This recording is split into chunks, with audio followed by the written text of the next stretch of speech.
uyu no mwanya tugiye kubageza ko amakuru biriko biravugwa bigezwe ko muri kano kanya nga mu gihugu cy'u Burundi akaba ari amakuru tuza kugaruka kuri vyinshi bitandukanye babiriko biravugwa mu bisata vyinshi bigiye bitandukanye gusa ahanini tukaza kugaruka kuri bivugwa ku biriko biraba ku muryango wahora ari umushikiranganje wa mbere wa leta y'u Burundi Alengiyome Bunyoni. Benshi murazi yuko nkuko twagiye tubigaruka ko makuru yacu atandukanye yobaye ku munsi w'ejo ndetse na kuri no munsi ko Alengiyome Bunyoni agwariye mu bitaro bikuru vy'intara ya Gitega aho yo barashikanywe ku munsi wa kane w'indwi iheze ubwo yavanwaga mu iborero rikuru rya Gitega akajanwa kwivuriza muri ivyo bitaro. Umutekano wongerejwe ku buryo budasanzwe aho binavugwa yuko boba bakuvye abahora bacungera ikibanza gwaremwo inshuro zibiri. Hari abakozi b'iperereza bari ku bitaro bikuru vy'intara ya Gitega ndetse n'abapolisi bacungera umutekano ku kirimba c'umukuru w'igihugu abo akaba ari bo bariko barakizura umwanya ku mwanya. Umuryango wa General Bunyoni rero woba wagiye kumuraba ariko ibintu ntivyari vyoroshe kuri uno munsi. Ni mu gihe kandi binavugwa yuko zimwe mu mpuzu za General Bunyoni zoba zaturiwe aho ku bitaro bikuru vya Gitega aho abantu bose baguye mu gahundwe muti vyagenze gute. Ibintu bibandanya kuba ku muryango wa General Bunyoni iyo agemuriwe aho ku bitaro Gitega ni ibintu bitangaje cyane. Ubundi hari hatanzwe itegeko yuko uwo mutekera imfungurwa bagomba kujana n'ubundi kwimukana bakavana ku iborero rikuru rya Gitega bakajana ngaho ku bitaro bikuru vy'Igitega. Uyo nawe tukabibutsa ko yari karaca mu bihe bidasanzwe kuko nawe yariko arakorerwa agatotezo nkuko vyatangajwe namwe mu bapolisi bacungera umutekano ku iborero rikuru rya Gitega aho bavugaga yuko nawe boba bashaka kumuhindura ico umuryango wa Bunyoni n'ubundi wamye utifuza. Mukibuka kandi ko umuryango wa General Bunyoni n'ubundi nawo wavuye kuba ibujumbura ukaja kuba mu gisagara ca Gitega aho bivugwa yuko nawo washaka kwegera aho umugabo apfungiwe. Ibintu rero vyo gusura Alengiyome Bunyoni hagware ni ibintu bitoroshe cyane muri kano kanya. Nkuko hari inkuru yigeze kuja ahabona hari kugenekerezo 14 kwezi kwa gatandatu mwaka w'ibihumbi 2024 no kuvuga umwaka uheze aho hagiye habona inkuru y'imfura ya Bunyoni yasabwe gukura impuzu zose kugira yemererwe kuja kuraba se. Umukenyezi wa Bunyoni rero nawe yahuye n'ibitoroshe mu gihe nawe yari agemuriye umugabo wiwe ahagware mu bitaro bikuru vya Gitega. Muti vyoba vyagenze gute? Navyo reka tubigaruke ko nkuko benshi bariko barabivuga amategeko ariko arava mu nzego zitandukanye gusa itegeko risumbane ryose rikaba ririko rirava mu biro vy'umukuru w'igihugu.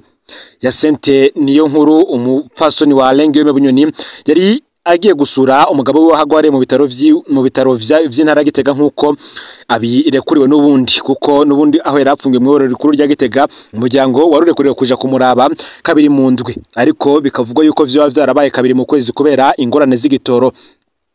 Ibindi rero ntivyamworoheye ubwo yarashitse ku iborero rikuru Murantungi ubwo yarashitse ku bitaro bikuru vy'intara ya Gitega aho yasatswe bidasanzwe ndetse bikanavugwa yuko mu gusaka ko yohoba havuyemwo impari zikomeye cyane. Uti ntimushobora gukora mu mfungurwa z'umugabo wanje mudakaravye. Umupfasoni ya Sente niyo nkuru yaragemuriye umugabo wiwe nkuko yarasanzwe abikora aho yarapfungiye ku iborero rikuru rya Gitega. Amakuru harakavuga yuko umuryango wa Bunyoni wabawugiyeyo ari abantu batatu gusa hakemererwa umuntu umwe kwinjira kuraba ingene Alengiyome Bunyoni amerewe aho ajyamitswe mu bitanda n'ubundi vyo mu bitaro vy'intara ya Gitega. Yasente niyo nkuru gushika ku bitaro vy'intara Gitega bamusatse bakoresheje icuma aho nta ngorane irimwo. Ingorane zadutse rero hageze gusaka imfungurwa yarazanye. Umupolisi yashatse gukora muri zo mfungurwa nukuvuga bamwe mu bahora n'ubundi mu bahawe itegeko ryo gucungera ikibanza Alengiyome Bunyoni agwaremwe mu bitaro bikuru vy'intara ya Gitega. Yasente niyo nkuru nawe aramurahira ararengwa ko adashobora kubikoramwe adakaravye. Utigenza genda ubanza ukarabe ubone kuza gukora mu mfungurwa z'umugabo wanje. Nagashavu kenshi umupolisi nawe ati genda uzana binzobe nkawe abari bo bazohora bagusaka. Umupolisi acaraja kwitwarira kubamukurira ngo aranse ko ndamusaka abandi bati mwihoze. Tukabibutsa ko aba bakuriye umutekano waho Alengiyome Bunyoni agwariye ku bitaro bikuru vy'intara ya Gitega harimwo abaturutse ku kirimba c'umukuru w'igihugu muri yakambi icungera inzego cyane murazi ko amakamba acungera inzego nayo agabuyemwo imigwi. Hari kambi icungera umutekano w'umukuru w'igihugu n'umuryango we ndetse n'abandi bacungera abandi bategetsi ariko bo ababo akaba ari special kuko ari bamwe bacungera ku kirimba c'umukuru w'igihugu. Nuko rero haciye umwanya Yasente niyo nkuru aratinda araja kubaza ati mbega ko naje kwirabira umugabo wanje arembeye muri ibi bitaro none sinza kubona uwo naje kuraba. niho bamuha uyundi mupolisi muto mu mapete araheza arakaraba abona gusaka za mfungurwa za Yasente Niyonkuru yaragemuriye umugabo wiwe. Yasente Niyonkuru arinjira aragemurira umugabo wiwe araje no kumuraba. Hageze ko Yasente Niyonkuru rero asohoka, abapolisi basubiriye baramusaka kuko mu cumba yasanzemwo umugabo wiwe Alengiyome Bunyoni hoba harimwo abaganga abatatu. Abo baganga ngo boba basabwe ko botanga umwanya Yasente Niyonkuru akaraba umugabo wiwe, nubwo batoyaga gusa ngo ico aragiye gukora nuko yokwirabira umugwayi wiwe ataco yinona. Abaganga bamwumviye nabo barasohoka mu cumba Alengiyome Bunyoni arembeyemwo. Gusa mu gusohoka abapolisi basubiriye baramusaka. Mu vyo yarasubije inyuma harimo umwambaro wa General Bunyoni. Umwambaro wa General Bunyoni nubundi kuko benshi murazi yuko iyo umuntu agwariye mu bitaro ndetse ari no mu cumba ca VIP baragira umwanya wo kumuhindurira impuzu yambara ku munsi. Rero umupfasoni wa Alengiyome Bunyoni nibwo yarasohokanye iyo myambaro Alengiyome Bunyoni yari yambaye mu minsi iheze.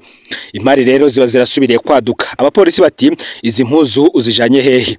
Ubundi abanza aranuma hamara babwira ko iyo myambaro iyo bagiye kuyikorera isuku no kuvuga kuyimesa bazoyisubizayo nibasubira kumuraba yoba babajyango ba Bunyoni canke se umwana wese uzipfuza kuza gusura ise wiwe harembeye nawe arashobora kuzoyigarukana. Abapolisi rero nabo bamurahiye ko adashobora gusohokana iyo myambaro. Uti nk'ubu yotumwa ko nk'ubu boza kumuraba badusavye raporo twe twosigurira iki abadukurira. Ese yogwara yo bo muhindurira ibitaro nk'ubakamudugana Bujumbura ho yojayo yambaye iki? Impuzu rero bazimwatsi uruhagarara nanone ruba ruradutse indurije hejuru kugezaho urongoye uhagarariye umutekano wo mwiperereza ndetse n'uwaturutse ku kirimba cy'umukuru w'igihugu, umukuru w'ibitaro ndetse n'uhagarariye abaganga bariko barita ko Alengiyome Bunyoni baza kuraba ivyo ari vyo. Yasente Niyonkuru nibwo yagize ati reka basi ndazisubizeyo. Nawe baramwankira ngo bazomenya bonyene ingene bazimuha. Yasente ati impuzu yambaye n'umugabo wanje mwishaka kwijana hehe? Urwamo rwabaye rwinshi. Niho rero Yasente Niyonkuru imbere yabo izo ndongozi zose yoba uhagarariye ibitaro vy'intara ya Gitega, uhagarariye umutekano aho ngaho w'ingene ibikorwa vyo kuvura Alengiyome Bunyoni biriko biragenda ndetse n'abandi batandukanye begwa n'ico gikorwa, bavuga bati nimba Yasente Niyonkuru ati nimba mudashobora kwemera ko nzijana muhira mukaba mutemeye ko ndazijana ntimuzane kibite tuziturire mvanga zibaye umunyota. Vyahavuye bigenda gutyo nyene impuzu bazituriye zirasha zirahera. Yasente Niyonkuru abona gutaha abari ngaho bose yoba abacungereye umutekano w'icumba Alengiyome Bunyoni agwariyemwo ndetse n'abandi batandukanye bari bahejeje kubona ivyo ari bimaze kuba bose basigaye bajumarariwe. Ni mu gihe umwe mu bapolisi yoba yabajijwe mu bapolisi bari ngaho yabajijwe icivyo bintu vyavuye ko akavuga ko biketse ko mupfumu yo bari yamutumye ko bamushira izo mpuzu za Bunyoni. Ku ruhande rw'abegereye umuryango wa Bunyoni bo bakavuga ko bagize amakenga babonye abapolisi bashaka kugumana izo mpuzu zambawe na Bunyoni kandi ngo ntibashake ko zisubizwa muhira kwa Bunyoni. Nabo nyene ngo biketse ko zishobora kujanwa ku mupfumu. Nibindi vyinshi biriko biravugwa cyane kuri ibi. Ayo niyo makuru dejeje kuronka mu mwanya muto uheze gusa. Hari nibindi turiko turarondera cyane ku bishobora kuba vyabaye imbere yuko uyu mupfasoni wa Alengiyome Bunyoni ahabwa uruhusha, no kuvuga yemererwa kuja kuraba aho Alengiyome Bunyoni agwariye. Navyo tukaba turiko turabitohoza tukaza kubigaruka ko mu nyuma. Uti naho haguma havugwa amajambo ngo imfashanyo ntazo dukeneye, dukwiye kumenya ko Burundi tukizikeneye kugira ngo Burundi buve muri kano kaga burimwo. Ivyo bikaba vyashikirijwe kuri no munsi genekerezo 15 gitugutu uyu mwaka w'2025 na Faustin Ndikumana arongoye ishiramwe Parsem mu gihe umushikiranganje ukegaga ca leta iheruka kumenyesha ko ishigwa mu ngiro y'imigambi ya leta ifashwamwo n'abafatanya bikorwa bu Burundi riri ku rugero ruto cyane ku bundi kandi uburyo buhari.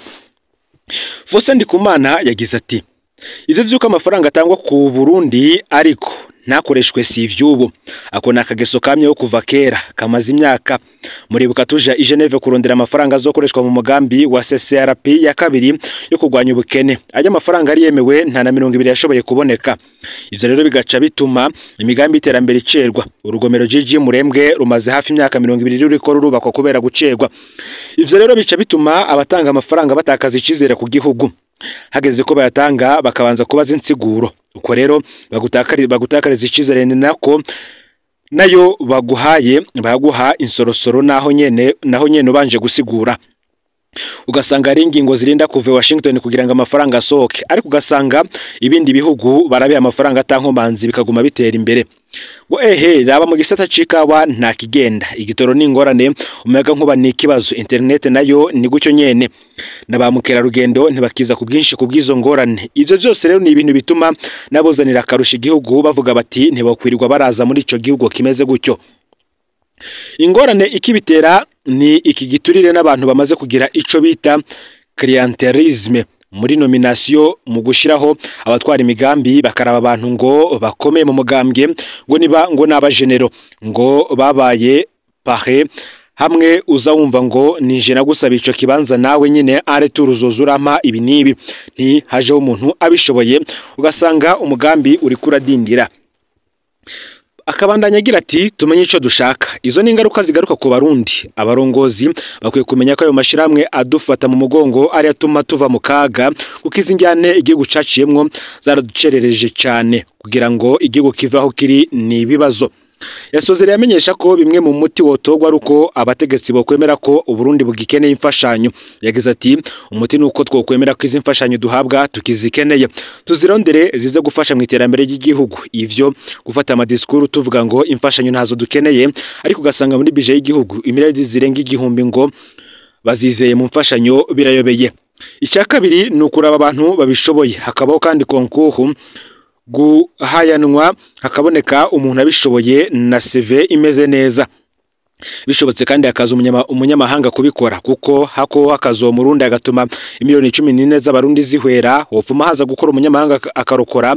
abarundi benshi umurundi kanaka atabishoboye hawa akazi n'igihugu kiba kiriko kirasubira inyuma nk'uko vyatangajwe na Faustin Ndikumana arongoye ishirahamwe Parsem.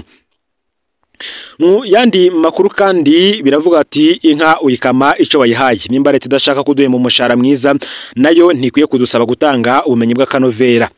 Izo ni vyashikirijwe na sendika y'abakozi ba kaminuza nderabigisha mu Burundi hari kuri uyu munsi genekerezo 15 gitugutu mu nyubako z'yo kaminuza aho bari baramutse bagira inama yo kwigira hamwe ingene botorera umuti ibibazo vy'umushahara bahabwa muto cyane udakwiriye ibikorwa bakora. Muri yo nama bigisha cakimwe n'abakozi ba kaminuza muri rusangi bagira bati uyu munsi ugitangura kwigisha wo